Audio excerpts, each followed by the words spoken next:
எனக்கு அந்த லாயரை பத்தி ஓரளவு தெரியும். ஒரு கேஸை வின் பண்றதுக்காக அன்எத்திக்கலா என்ன வேணாலும் செய்வாரு. என்னை அவமானப்படுத்தி காயப்படுத்தினதுக்காக யார் மேல ஆக்ஷன் எடுக்கணும்னு சொன்னேனோ அவங்கள பத்தி நான் பாராட்டி ஒரு ஆர்டிக்கல் எழுதணும். இதை விட ஒரு அவமானம் எனக்கு தேவையா? எப்போதும் இல்லாத அளவுக்கு இந்த வருஷம் நம்ம வருமானம் குறைவாவே இருக்கு. சரி, நம்ம சண்டே தனியா வச்சு. சாரி, மிஸ்டர் நாயர் உங்களை பார்க்க வந்திருக்காரு. கோவமா இருக்காரு. உங்க லாயர் கீதா இன்டர்வியூ கொடுத்துருக்காங்களே, படிக்கல? கீதா சொல்லி உடனே ரொம்ப பர்சன். துரைய அவனோட பழைய ஃபேம்ல இருந்து வெளியே அனுப்பினப்ப அவன் ஒரு அடிப்பட்ட மிருகம் மாதிரி வந்தான். இப்ப என்ன, அந்த மிருகத்துக்கு கொஞ்சம் அதிக சம்பாதிக்கணும்னு வெறி பிடிச்சிடுச்சு. மிஸ்டர் நாயர், சும்மா ஆஃப் த ரெக்கார்ட்ஸ்ல பேசினத ஏதோ இன்டர்வியூல பேசின மாதிரி போட்டு என்ன சொல்றீங்க நீங்க? அதுவே தப்புன்னு உங்களுக்கு தெரியாது? இதை விசாரிச்சு கண்டிப்பா நாளைக்குள்ள நான் கிளாரிஃபை பண்றேன். எனக்கு அதெல்லாம் தெரியாது. எனக்கு ஃபுல் ரீஃபண்ட் வேணும் மிஸ்டர் துரை.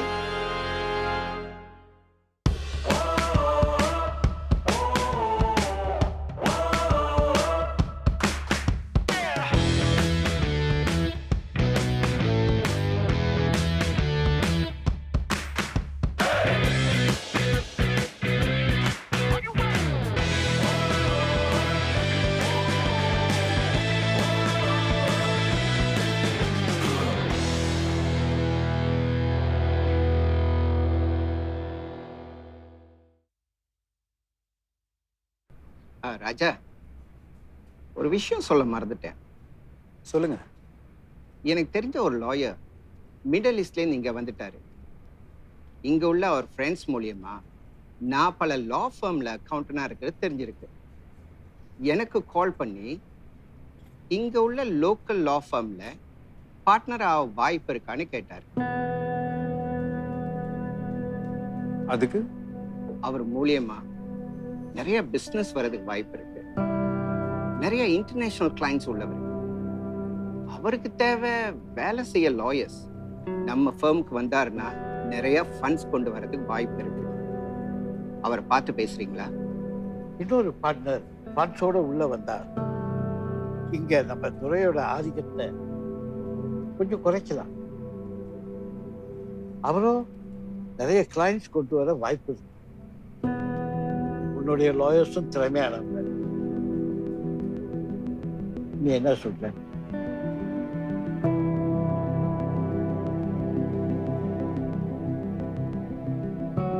நான் யோசிச்சு சொல்றேன். ஒன்றும் அவசரம் இல்லை, பொறுமையா யோசிச்சு சொல்லுங்க.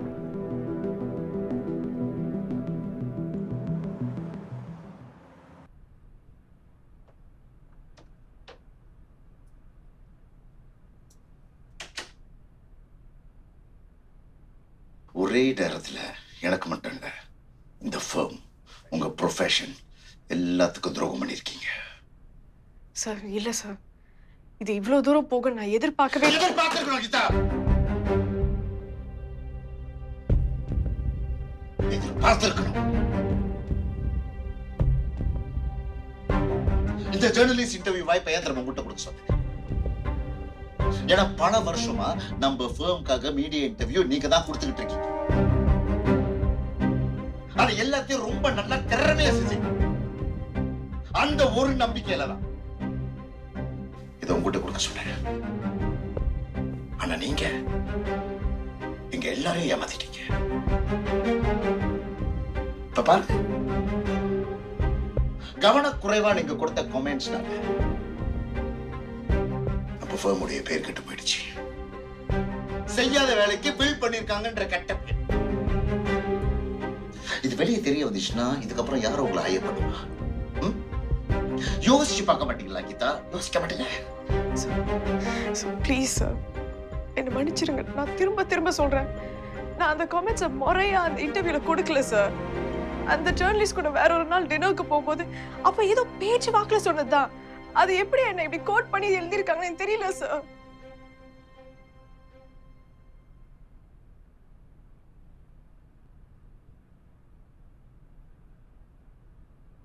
Did you just say dinner? அந்த ஜேர்னலிஸ்ட் கூட எங்க டின்னர் போயிருக்கீங்க. இல்ல சார், அந்த ஜேர்னலிஸ்ட் நன்றி சொல்லணும்னு கூப்பிட்டுருந்தாரு. போதும் கீதா, போதும். இதுக்கப்புறம் நீங்க ஒன்று சொல்ல வேண்டாம். உங்களுடைய நடவடிக்கை எதுவுமே என்னால ஏத்துக்க முடியாது. Totally disappointing. டிசப்பாயின்மெண்ட். நான் உங்களை உடனடியா சஸ்பெண்ட் பண்றேன். Further notice. இப்ப நீங்க ஹேண்டில் பண்ணிட்டு இருக்கிற கேஸ் எல்லாம் மத்த லாயர்ஸ்க்கு மாத்த நோட்டீஸ் ஃபைல் பண்ணுங்க. இதுக்கப்புறம் நீங்க வேற எதுவுமே சொல்ல வேணாம். நீங்க போலாம். ராஜா கிட்ட நான் சொல்லிக்கிறேன். Please. I don't need further explanation.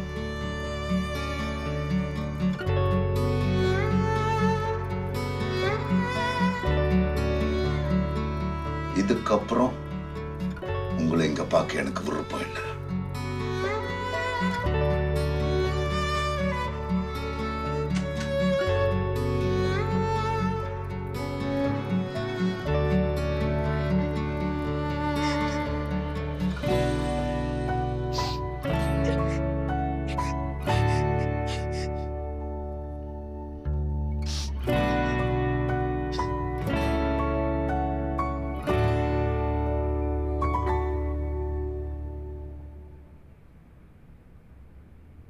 பல அந்த புது பார்ட்னர் விஷயத்தை பர்சூ பண்ண வேண்டாம்.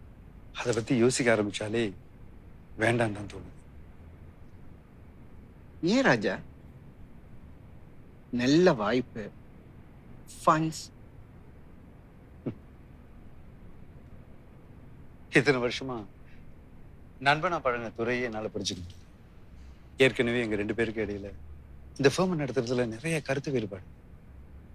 சில 3வது ஒருத்தர், அவருக்குன்னு சில கோரிக்கைகள் இருக்கு. அது ஒத்து வருமா? அனுசரிச்சு போவாரா? வேண்டாம் போல. நீங்க சட்டுன்னு ஒரு முடிவு எடுக்கணுங்கிற அவசியமே இல்லை. பொறுமையா நிதானமா ஒரு நல்ல முடிவாடுங்க. அவரும் என்ன ஆஃபர் பண்றாருன்னு பார்ப்போம். இல்லை பல, நானும் துறையும் சுமூகமா போக சில ஏற்பாடுகள் செஞ்சிருக்கேன். அதை செயல்படுத்தவே நேரம் ஆகும். இதுல இன்னொரு பார்ட்னர் வந்து புதுசா சிக்கல்கள் வர்றதுல எனக்கு விருப்பம் இல்லை. ஸோ இதோட மறந்துடு. அப்புறம் இன்னொரு முக்கியமான விஷயம், இந்த ஆஃபரை பத்தி துரைகிட்ட சொல்லாதீங்க. இது அவனுக்கு தெரிய வேண்டாம். இப்படி ஒரு வாய்ப்பு இருக்குன்னு தெரிஞ்சா அவன் நிச்சயமா கொஞ்சம் கூட யோசிக்காம இதை ஏத்துக்குவான். அப்புறம் வீணா அவனுக்கு எனக்கு பிரச்சனை தான். ஷூர் ராஜா. ஓகே, கிளம்பலாமா? Sure sir.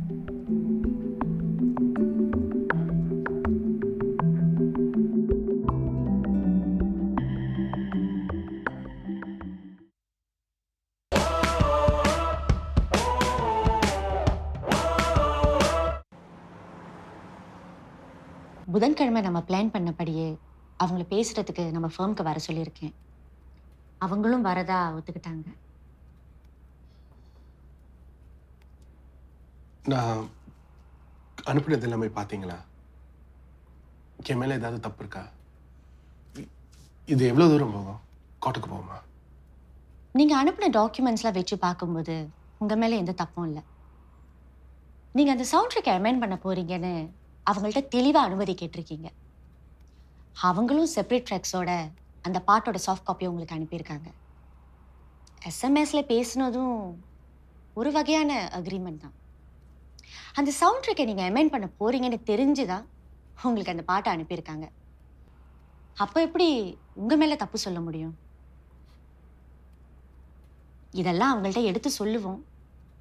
அதுக்கு அவங்க என்ன சொல்றாங்கன்னு பார்ப்போம். ஒன்றும் இல்லைன்னா அப்புறம் எதுக்கு இந்த மாதிரி மிரட்டலான லாயர் லெட்டர் அனுப்பியிருக்காங்க? லாயர் ஆஃபீஸ்ல இருந்து ஒரு லெட்டர் வந்ததுனால நம்ம தப்பு பண்ணிட்டோன்னு அர்த்தம் இல்லை. இன்ஃபேக்ட் எத்திக்ஸ் படி பார்த்தா மிரட்டலா இப்படி தண்டனை எல்லாம் மென்ஷன் பண்ணி ஒரு கடிதம் அனுப்பினதே ரொம்ப தப்பு. அதுலயே அவங்க இன்டென்ஷன்ஸ் என்னன்னு தெரியுது. பயமுறுத்தணும், அவங்க நினைச்சதை சாதிக்கணும். ரொம்ப நன்றிங்க. உங்ககிட்ட பேசின பிறகுதான் எனக்கு கொஞ்சம் ரிலீஃப்டா இருக்கு. மீன்வாயில் அந்த மியூசிஷியன்ஸோட தனிப்பட்ட முறையில இது விஷயமா பேசாதீங்க. எதுவா இருந்தாலும் என்ன கேளுங்க. ஷூர். தேங்க்ஸ்.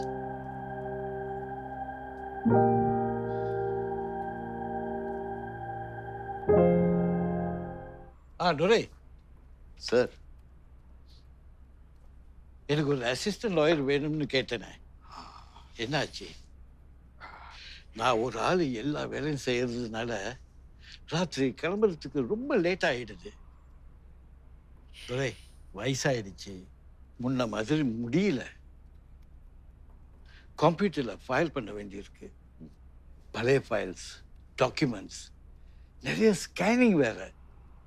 இதுக்கடையில் கேசஸையும் நம்ம கவனிச்சுக்கணும். நீ சீக்கிரமா எனக்கு ஒரு நல்ல லாயரா பாரு. சொல்றேன் சார், சொல்றேன். உங்களுக்கே தெரியுமா சார் ஃபேர்மில் என்னெல்லாம் நடக்குதுன்னு?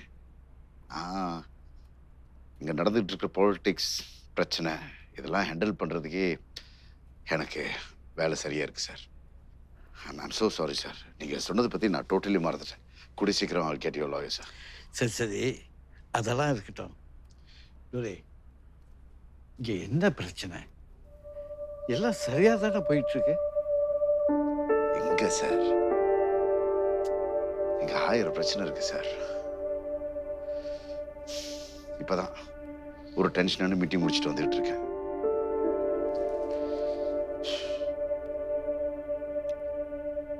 ராஜா எதுக்குமே கோஆப்ரேட் பண்றது இல்லை சார். பிசினஸ்க்கு கான்ட்ரிபியூட் பண்றதே இல்லை. ராஜா உங்ககிட்ட ஒண்ணுமே டிஸ்கஸ் பண்ணலையா? என்ன? எதை பத்தி?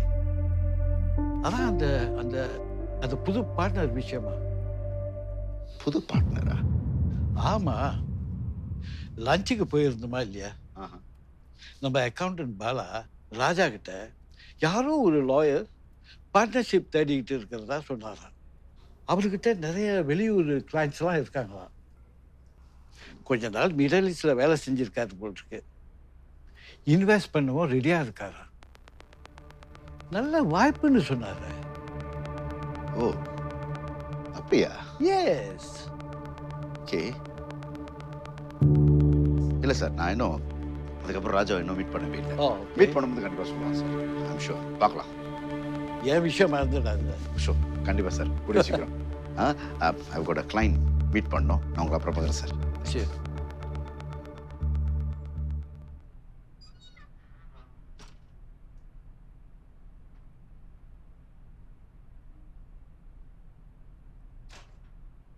மா,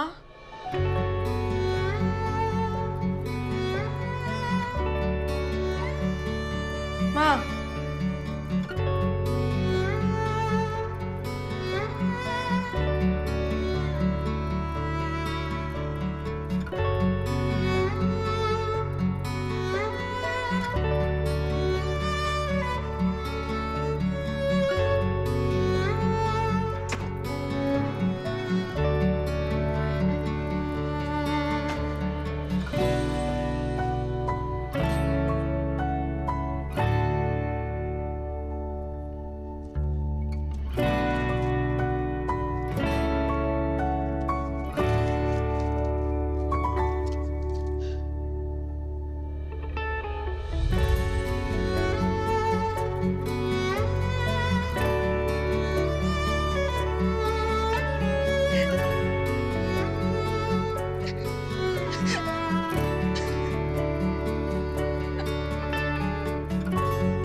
இப்போதான் என் மனசுக்கு அமைதியா நிம்மதியா இருக்கு.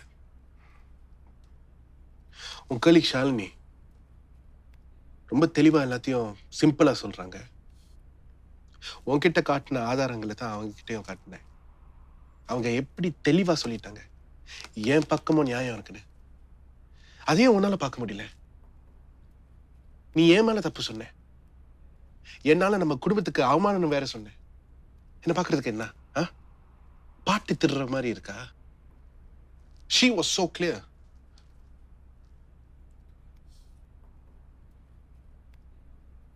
அவங்க என் கலீக் தான், என்னை விட அதிக எக்ஸ்பீரியன்ஸ் உள்ளவங்க தான். ஆனால் அவங்க சொல்கிற எல்லாத்தையும் நீ நம்பிடாத. அவங்க என்ன கூட எக்ஸெப்ட் பண்ணியிருக்காங்க. நீ வேணும்னா அவங்க சொல்கிறத வச்சு எல்லாம் சுலபமாக இருக்கும்னு நினைக்கலாம். ஆனால் நீ நினைக்கிற மாதிரி இது எதுவும் அவ்வளோ சுலபம் இல்லை.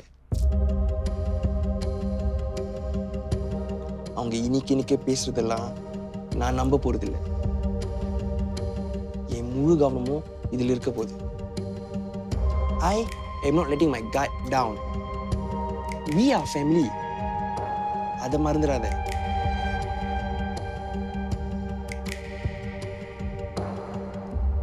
சரி, இப்போதைக்கு அப்பா அம்மா கிட்ட எதுவும் சொல்லாத. நான் பேசிக்கிறேன்.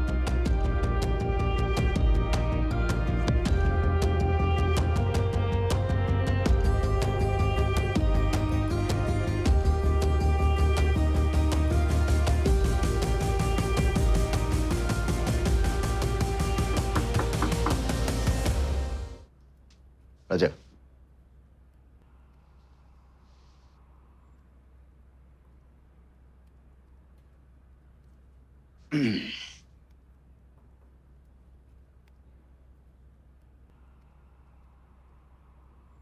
ராஜா, உனக்கு இன்னொரு தெரிஞ்சிருக்கும். கீதாவை அன்ப்ரொஃபஷனல் கொண்டாக்காக சஸ்பெண்ட் பண்ணிட்டேன். எல்லாம் நீ ஏற்பாடு பண்ண அந்த இன்டர்வியூ தான். முட்டாள்தனமா ஃபிகர் டேலி பண்ணலன்ற விஷயத்த நாங்க கண்டுபிடிக்கலன்னோ, லஞ்சம் கொடுத்ததா குற்றம் சாட்டப்பட்ட தரப்பினர் தான் அதை கண்டுபிடிச்சாங்கன்றது தான். இதை என் வாதத்துக்கு சாதகமா நான் பயன்படுத்திக்கிட்டேன் அப்படின்றதையும் தெளிவா இன்டர்வியூல சொல்லியிருக்கா. இது ஆர்டிக்கல்ல வெளியாயிருக்கு. கேட்டதுக்கு இன்டர்வியூல இதை பத்திலாம் நான் எதுவுமே சொல்லல. ஆனா அதுக்கப்புறம் அந்த ஜெர்னலிஸ்ட் கூட டின்னருக்கு போயிருந்தேன். அப்ப பேச்சுவாக்குல சொல்லப்பட்ட தகவலா அத அந்த ஜேர்னலிஸ்ட் அவனுக்கு சாதகமா அவன் ஆர்டிக்கல்ல பயன்படுத்திக்கிட்டானா. Unprofessional, right? Very unprofessional Raja. இல்ல தெரியாம கேட்கிற, கீதாவுக்கு கேட்க போச்சு அறிவு? டின்னர், வயசு கோளார். இதுல பெரிய பிரச்சனை என்ன தெரியுமா? இந்த ஆர்டிக்கல்ல படிச்சுட்டு மிஸ்டர் நாயர் ஆபீஸ்க்கு வந்துட்டாரு. பில் ஸ்டேட்மெண்ட் எடுத்துக்கிட்டு நாம செய்யாத வேலைக்கு அவர் கொடுத்த ஃபீஸை கிளைம் பண்றது. அவர்கிட்ட பேசி அவரை அனுப்பி வைக்கிறதுக்குள்ள ஏற்பாடு போதும் போதும் ஆயிடுச்சு ராஜா. அதனாலதான் லஞ்ச் கூட அவர் அப்படி இல்லை. I missed our lunch point. எனவே அதே ஜெர்னலிஸ்ட் கூட என்னை பத்தி இன்னொரு ஆர்டிக்கல் ஒர்க் அவுட் பண்ணிட்டு இருந்தேன். எல்லாத்தையும் நுப்பாடு போற ராஜா. அதை விட்டதில்லை. லஞ்ச் எப்படி இருந்துச்சு? Did I miss out anything? அதை பற்றி தான் உங்கள்கிட்ட சொல்லணும்னு நினச்சேன். பெருசாக ஒன்றும் இல்லை. அங்கே சாப்பாடு முந்தி மாதிரி இல்லை. ஷெஃபை மாற்றிட்டாங்கன்னு நினைக்கிறேன். செல்வம் சார் நம்மளை பற்றி தான் பேசிட்டு இருந்தார். அவர் இன்னும் எதையுமே மறக்கல. யூனியனில் நம்ம பண்ண கூட்டு, நீ ஏற்பாடு பண்ண ஸ்ட்ரைக்கு, இதெல்லாம் பற்றி பேசிட்டு சிரிச்சுக்கிட்டு நீ தான் எல்லாத்தையும் மிஸ் பண்ண.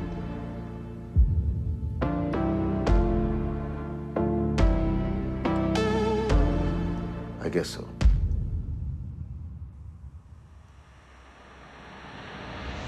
நான் தான் எல்லாத்தையும் மிஸ் பண்ணிட்டேன். ஓகே ராஜா, அப்புறம் பார்ப்போம். ஷூர்.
இன்னைக்கு காலையிலே இந்த பாட்டை எழுதின லிரிசிஸ்ட், இசையமைச்ச மியூசிஷியன், அப்புறம் இந்த பாட்டை மிக்ஸ் பண்ண ஆடியோ இன்ஜினியர், அவங்க எல்லாம் என்னோட தொடர்பு கொண்டாங்க. எல்லாரும் ரொம்ப அப்செட்டா இருக்காங்க. அவங்க பெருசா ஒன்று எதிர்பார்க்கல. ஆளுக்கு 60,000 வெள்ளி. அவங்க பட்ட காயத்துக்கு அவ்வளவுதான்.